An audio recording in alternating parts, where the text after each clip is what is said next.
What is up, lovers of budget cars and bikes? Welcome back to the channel and to the Blue Tech Review, as we're now calling it. We've been sent out another scanner to test out, see what we think of, etc, etc. This is a far more budget-friendly option from a company called Viadag tool, I think. Not dealt with them before, seemed like a lovely bunch of people. They reached out to us via our Instagram email account, which is in our YouTube description down there. For anybody else who has got something interesting they want us to take a look at, just send us an email and we'll go from there. Anyway, back to this. This is the Viadag Vd80BT. BT standing for Bluetooth, I'm assuming, so it should have a Bluetooth dongle inside. I don't know much about it. We will basically open up this box together. We'll find out exactly what it does, what it doesn't do. We'll put it through some tests, and then we'll pop back into the kitchen, and I'll tell you whether you should buy one, whether there are better alternatives, what I like, what I don't, etc, etc. But for the first part of this video, let's get this box unboxed, find the box inside the box, get that out, and then we'll see where we are. All right, let's get into it.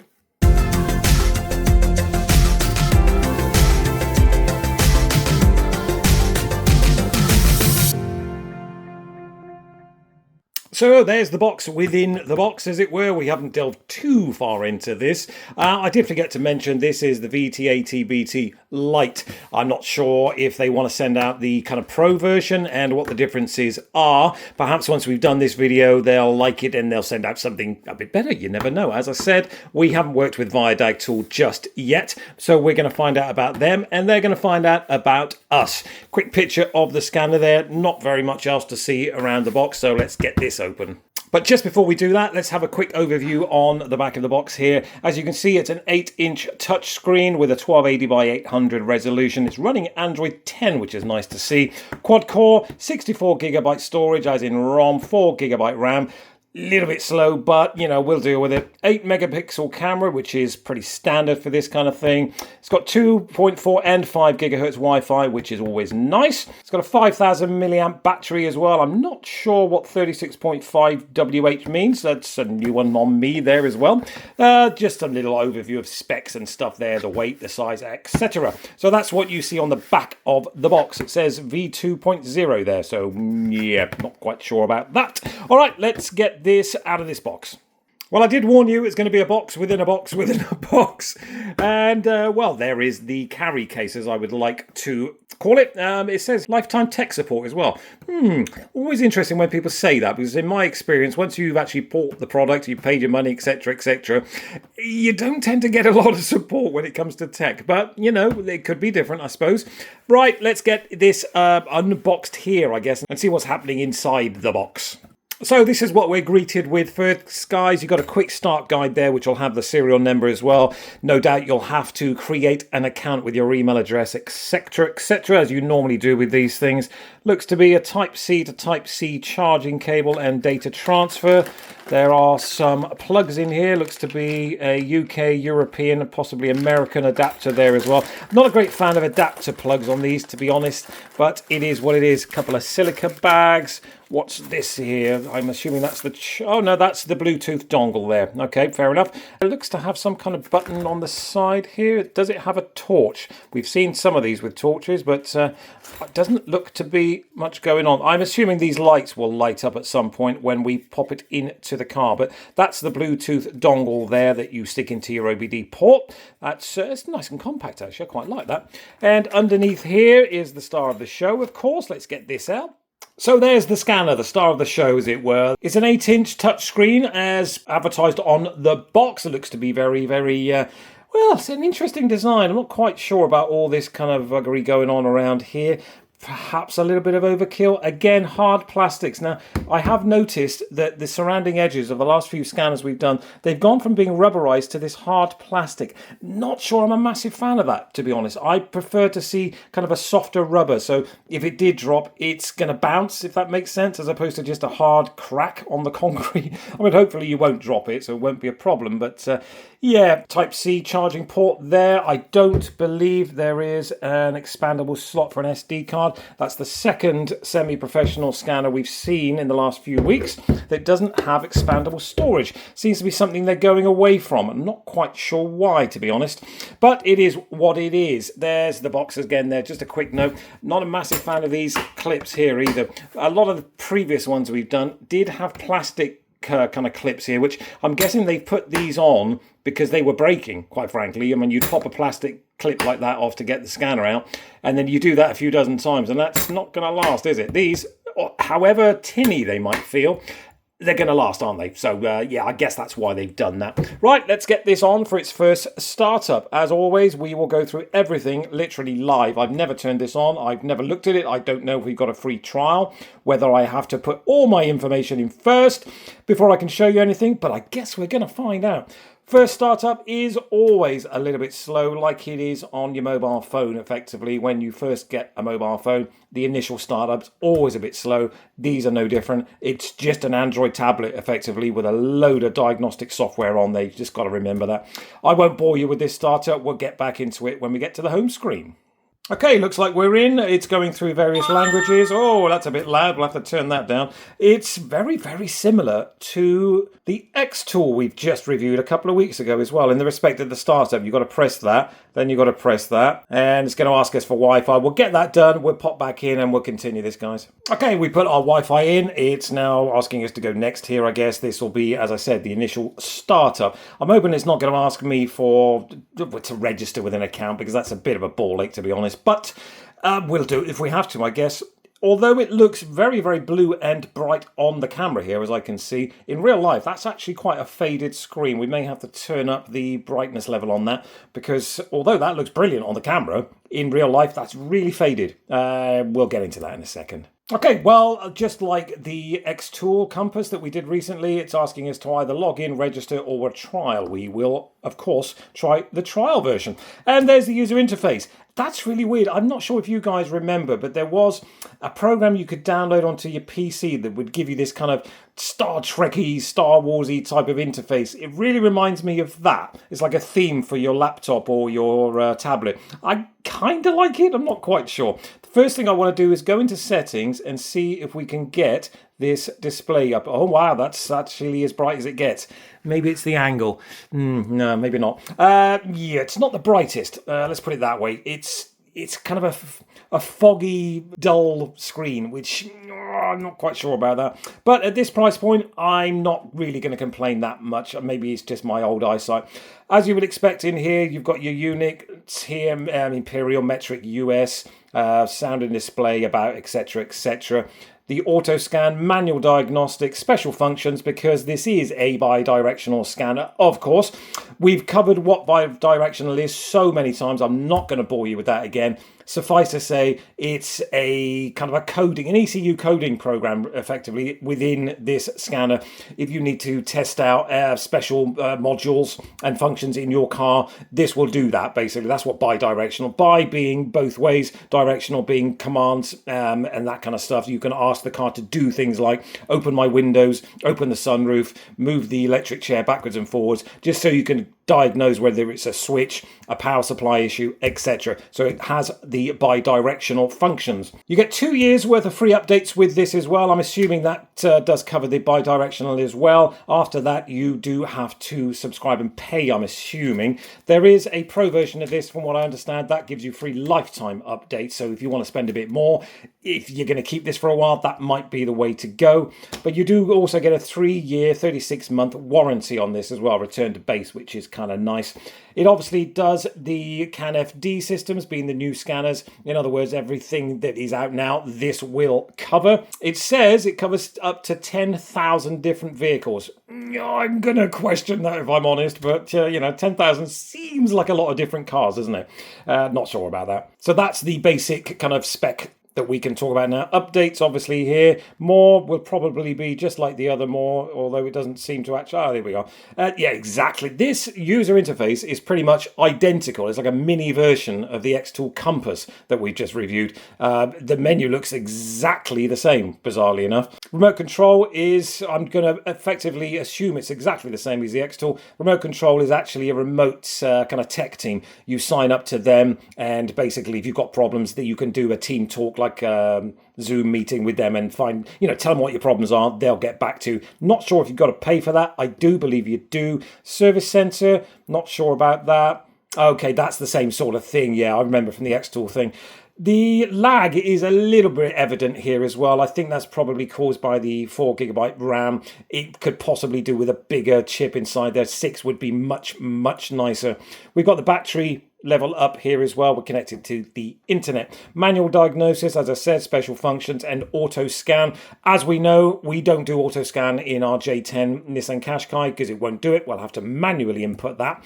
So that's the overview, basically, the user interface of the Viadag Tool VD80BT. It's a bit of a mouthful, isn't it? Let's get out to the car, plug this in and see what we can come up with. Hopefully it's got some kind of data stream. Not sure about topology. I wouldn't imagine so at this price point, but I guess we'll find out. Let's get it out to the car. It's a lovely sunny day, which makes a huge difference for us. And we'll put it through its paces, see what we find out.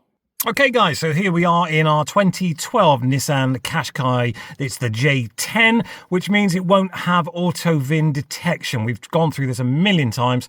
No scanner's ever managed to do it, so we'll have to type that in. If we try the auto scan, it will just basically say, sorry, can't detect it. I mean, I'll show you just for shits and giggles, as they say. It won't do it. I'll cut back in when it tells me it won't do it, and then we'll go from there. While we wait for that to sort itself out, I'll just give you a quick overview of the tablet screen itself here. You've got your usual video, file explorer, Chromium gallery settings, and some nonsense up here which you'll probably never use. You've got quick support, the camera, the clock, a calculator, Adobe Acrobat as well, which they seem to be putting on these tablets, and I'm not quite sure why, if I'm honest. But I can't quite get past the fact that this screen is incredibly dull. It's just a bit, it's not very vibrant, let's put it that way. I mean, I don't know if we can get in here and brighten anything up at all, but I think we're auto-rotate. Yeah, well, we'll do that anyway. Brightness level. Okay. Right. Okay. My mistake, guys. You've got to basically go into the tablet settings to change. That's better. Oh, I can bloody see it now. I was getting really kind of concerned about that because I thought, well, at this price point, although it's not incredibly expensive, I couldn't really see it. Anyway, that's that sorted. I hope that clears that up. So to get back into where we were, we press the Viadag tool. There you go. That's what it says. And we'll have to put it in manually. So we'll do that and cut back in. And while we're waiting for that to go through its little process, we will do a manual diagnosis. In here, you've got the demo, Ford and Holden, for some bizarre reason. I'm not quite sure. Oh, that's because we're in Australia. If we went into China, yeah, there you go. It populates the list there of cars you've never heard of. Although we are starting to see more of them coming through now, like the BYD, the Chery, who do the Moda 5, Geely as well, Manjaro, that kind of stuff. Let's have a look at the Asian market. Okay, Europe is where we need to be. Okay, that's exactly what you'd expect to see. It looks like that's all there is, but then if you'd see down the side here, you've actually got A to T, which means if you pressed N, you'd find what you need to find in there, Nissan, etc., etc. Anyway, we'll go out. Oh, well, we've gone too far. Go back into here. We need to find my Nissan. We'll just basically wait for the OBD to connect. It's sitting down there doing its little thing right now.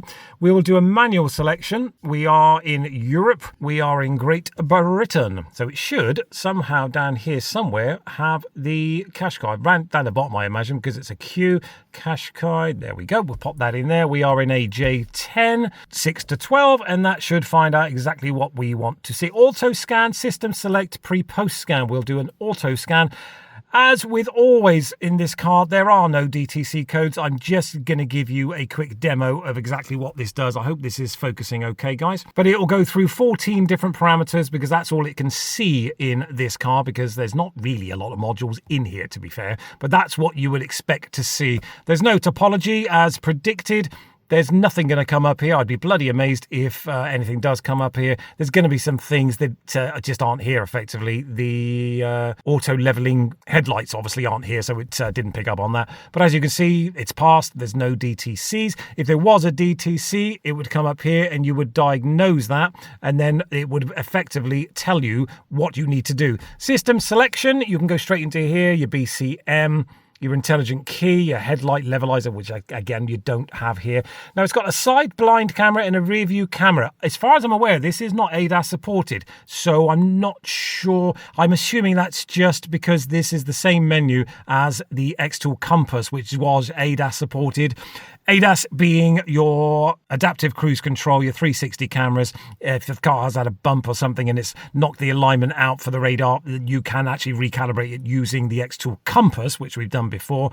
And I'm assuming they've used the same menu, even though it doesn't say that it does ADAS in here. I'd be bloody amazed if it does the ADAS system at this price point, to be fair. We'll get out of here. If you flick up as well, you can go straight to the home button there. Makes things a little bit simpler. Back into the Viadag tool. It's going to make us go all the way back, isn't it? Right, okay, fair enough. Wait a second. So as I said, there we are. You've got my vehicles at the top there. That's where I'd put in my J10, Australia, China, Asia, America, and Europe. So let's get out of there. I wonder if we just pop back into there. Manual input. Right, so this is where effectively you put in your VIN number. If, like my car, you can't do an auto VIN selection here, as in it won't auto detect your VIN. This is where you would put it in. I'll put it in just to show you. So we put in the VIN number. You can see it up there. I'm not going to try and hide anything because I really don't mind. Okay, so it's told me it's exactly what I inputted just now. It's just an extra confirmation of that. I just wanted to show you how you do that effectively. And we're back into exactly where we were before without having to basically go into Nissan and J10, etc., etc. Right, let's go into special functions, see what we've got in here. This is going to be the same list. I'm sure it's going to be the same list as the X-Tool, but I'm not entirely convinced it's going to have all the same parameters. I could be wrong, of course. Right, let's have a little look what we got in here. Service light reset, they're always really, really useful. But this is a bit of a ball ache because obviously it knows we're in a Nissan, but we've still now got to go through all that nonsense to tell it we want to do a service light reset, which is a bit of a pain in the bum. Electronic parking brake, you can reset that. The steering wheel angle, the new battery registration, that's always nice to see. Injector coding, ABS bleeding, that's always nice to see. DPF, gearbox adaptation, crank sensor calibration, that's good at this price point. Airbag reset, tyre size setting, that's something new that's coming through at the moment. Again, it was on the X-Tool. Control unit reset, the ECU control unit reset. God, that's scary to me, I have to say. Start-stop setting, that's useful to see as well. Suspension adaptation. The high voltage battery, again, that's going to be for your EVs, I'm assuming. Your EGR adaptation and the activated electronic pump. I'm assuming that's the water pump. So that's your special functions in there. Auto scan, I think we've already done. One of the very, very few things I don't like about this new generation of scanners, which I never really had a problem with before, is once you start an auto scan, you can't stop it. Because even if I pull up here and go to like back, nothing happens. It has to do this auto scan kind of process before it'll let you go back. Even if I go to the home screen, which is here, and then press the Viadag tool, it's still doing it, which is a bit of a ball ache because it means you've got to sit here and wait for it to tell you nothing. There you go. The VIN code's not recognized. I know. When we've done all this, so just let me get out of there. Okay, well, that is pretty much all we need to see on this as a demo in the car.